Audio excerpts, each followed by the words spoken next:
Hi friends, welcome to మన channel.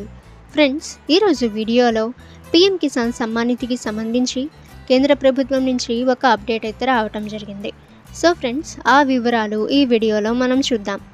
So friends, government నుంచి వచ్చిన ఏ చిన్న అప్డేట్ కూడా మీరు మిస్ కాకుండా ఉండాలి అనుకుంటే మన ఛానల్ని సబ్స్క్రైబ్ చేసి బెల్ ఐకాన్ని ఆల్ మీద ట్యాప్ చేయండి.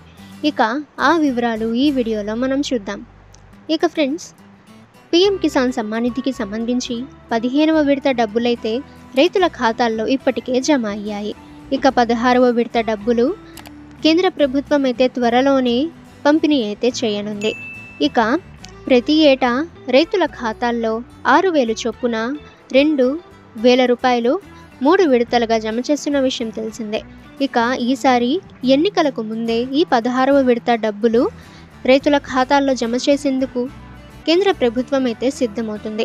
ఇక ఫ్రెండ్స్, ఎవరైతే రైతులు ఈ వీడియోని చూస్తున్నారో వాళ్ళు లైక్ చేయండి.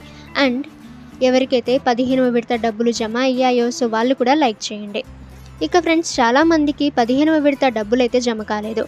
సో కారణం ఏంటి అని చూసినట్లయితే వాళ్ళు ఈకేవైసీ అయితే కంప్లీట్ చేయలేదు. సో ఫ్రెండ్స్, ఈసారి ఎవరైతే ఈకేవైసీ కంప్లీట్ చేసి ఉంటారో సో వాళ్ళకి 15వ విడత డబ్బులు అలాగే 16వ విడత డబ్బులు రెండూ కలిపి వాళ్ళ ఖాతాల్లో జమ చేసేందుకు కేంద్ర ప్రభుత్వం అయితే ప్రకటించింది. సో ఎవరైతే ఈకేవైసీ కంప్లీట్ చేసి ఉంటారో సో వాళ్ళకి 2 విడతల డబ్బులైతే వాళ్ళ ఖాతాల్లో అయితే జమ అవుతాయి.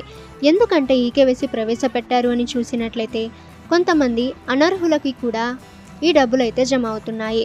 సో అర్హులకి మాత్రమే ఈ డబ్బులు జమ అవ్వాలని కేంద్ర ప్రభుత్వం ఈకేవైసీని ప్రవేశపెట్టింది. సో ఫ్రెండ్స్, మీ దగ్గర మీ ఆధార్ కార్డ్ అలాగే మీ మొబైల్ నెంబర్ తీసుకొని మీ దగ్గరలోని సిఎస్సి సెంటర్కి వెళ్ళి మీరు ఈకేవైసీ కంప్లీట్ అయితే చేసుకోవచ్చు. ఇక ఫ్రెండ్స్, మీకు తెలిసిన రైతులకి ఈ ఇన్ఫర్మేషన్ని షేర్ చేయండి. అండ్ ఫ్రెండ్స్, మీకు ఏమైనా డౌట్స్ ఉన్నట్లయితే కామెంట్ సెక్షన్లో కామెంట్ చేయండి. అందరికంటే ముందుగా మా వీడియోస్ని మీరు పొందాలి అనుకుంటే మన ఛానల్ని సబ్స్క్రైబ్ చేసి బెల్ ఐకాన్ని ఆల్ మీద ట్యాప్ చేయండి.